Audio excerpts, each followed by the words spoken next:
జనవరి 26వ తారీఖు నాడు మేము లాంఛనంగా ప్రారంభిస్తామని చెప్పి గతంలో కేబినెట్ సమావేశం అయిన తర్వాత ప్రకటించడం జరిగింది. మీ అందరికీ తెలిసిందే.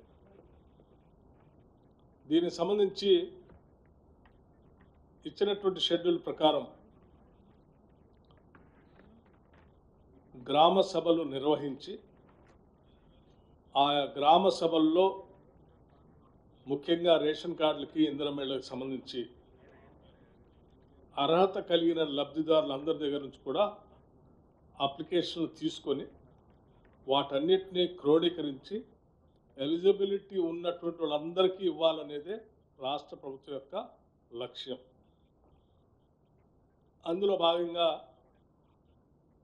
మీకు రాష్ట్ర ప్రజలందరికీ కూడా తెలుసు, గ్రామ సభలు నిర్వహిస్తూ ఉన్నాం. అందులో పెద్ద ఎత్తున ఇళ్ల కోసం, రేషన్ కార్డుల కోసం అప్లికేషన్ వచ్చినటువంటి విషయం కూడా మీకు తెలుసు. వచ్చినటువంటి ఈ లక్షలాది అప్లికేషన్స్ని క్రోడీకరించి వాటన్నిటినీ పూర్తి చేసే క్రమంలో రాష్ట్ర ప్రభుత్వం ముందుకు పోతా ఉంది. అందులో భాగంగా జనవరి 26 నాడు అత్యంత పరమ పవిత్రమైనటువంటి ప్రజాస్వామ్య భారతదేశానికి భారత రాజ్యాంగాన్ని అమలు తెచ్చుకున్నటువంటి రోజు. అటువంటి పవిత్రమైనటువంటి రోజు రాష్ట్ర ప్రజలకి అంకితమై వారి అభివృద్ధి కోసం రాష్ట్ర ప్రభుత్వం తీసుకున్నటువంటి ఈ కార్యక్రమాలను అమలు చేయాలని, లాంఛనంగా ప్రారంభించాలని గతంలో కేబినెట్ నిర్ణయం చేసి దాన్ని ప్రారంభించడం కోసం రేపు రాష్ట్ర వ్యాప్తంగా చెప్పిన మాట ప్రకారం, ఇచ్చిన వాగ్దానం ప్రకారం రాష్ట్ర వ్యాప్తంగా లాంఛనంగా ప్రారంభోత్సవం చేస్తూ ఉన్నాం. రాష్ట్రంలో ఉన్నటువంటి అన్ని మండలాల్లో మండలానికి ఒక గ్రామాన్ని యూనిట్గా తీసుకొని ఆ గ్రామంలో పూర్తిగా శాచురేషన్ పద్ధతిలో ఈ 4 పథకాలని రేపు పూర్తి చేయబోతా ఉన్నాం. ఈ చేసే కార్యక్రమం రేపు మొదలుపెట్టి వచ్చినటువంటి అప్లికేషన్లు అన్నింటినీ కూడా క్రోడీకరించి ఎలిజిబిలిటీ ఉన్నటువంటి వాళ్ళ అప్లికేషన్స్ అన్నీ కూడా ఎంట్రీ చేసుకొని, ఎంట్రీ అయిన తర్వాత ఎలిజిబిలిటీ వాళ్ళ క్రైటీరియా అంతా కూడా చూసుకొని అర్హత కలిగిన ప్రతి చివరి వ్యక్తి వరకు ఇవ్వాలనేటువంటి ఆలోచనతోనే మేము ఈ కార్యక్రమాన్ని రేపు మొదలుపెట్టి కంటిన్యూస్గా చేసుకుంటూ పోబోతా ఉన్నాం.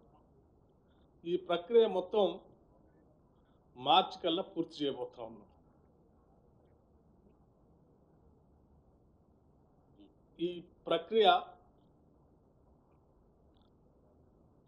ఇందులో చాలామంది గ్రామ సభల్లో మా పేర్లు మిస్ అయినాయి, మా పేర్లు రాలేదు అని కొత్తగా అప్లికేషన్ పెట్టుకున్నటువంటి వాళ్ళ సంఖ్య లక్షల్లో ఉండటం వల్ల కొంత ఆ ప్రక్రియని సంపూర్ణంగా పూర్తి చేయడం కోసం మార్చి వరకు తీసుకుంటున్నాం.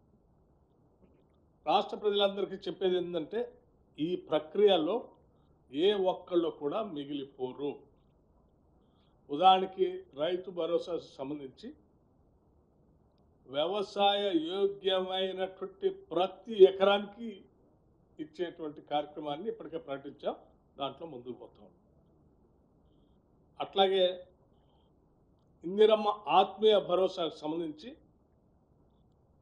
భూమి లేని వ్యవసాయ కూలీలు ఈజీఎస్ట్ Mahatma Gandhi national employment guarantee స్కీమ్లో రిజిస్టర్ చేసుకొని కనీసం 20 రోజులు పని దినాలు సంవత్సరంలో పనిచేసినటువంటి వాళ్ళందరికీ ఇవ్వబోతా ఉన్నాం. ఇది ఒక పెద్ద ఉదాత్తమైనటువంటి కార్యక్రమం. ఇంత ఉన్నతమైనటువంటి కార్యక్రమాన్ని ఈరోజు మీ అందరి ముందు సంతోషంగా ప్రకటించడానికి ప్రత్యేకంగా ఈ ప్రత్యేక పత్రికా సమావేశాన్ని ఏర్పాటు చేశాం. ఈ ఆనందాన్ని రాష్ట్ర ప్రజలందరితో కూడా పంచుకోవాలని, ఇందిరమ్మ రాజ్యంగా, సంక్షేమ రాజ్యంగా, ప్రజాప్రభుత్వంగా మేమంతా భావించి ముందుకు పోతా ఉన్నాం. దయచేసి దీన్ని విరివిగా పెద్ద ఎత్తున రాష్ట్ర ప్రజలందరికీ చేరే విధంగా మీరు ప్రచురించవలసిందిగా, ప్రజలకు చూపించవలసిందిగా విజ్ఞప్తి చేస్తాము. ప్రపంచంలో ఏ మూల ఏ క్షణం ఏం జరుగుతుందో వేగంగా తెలుసుకోవడానికి తొలి వెలుగు వాట్సాప్ ఛానల్ని ఫాలో చేయండి.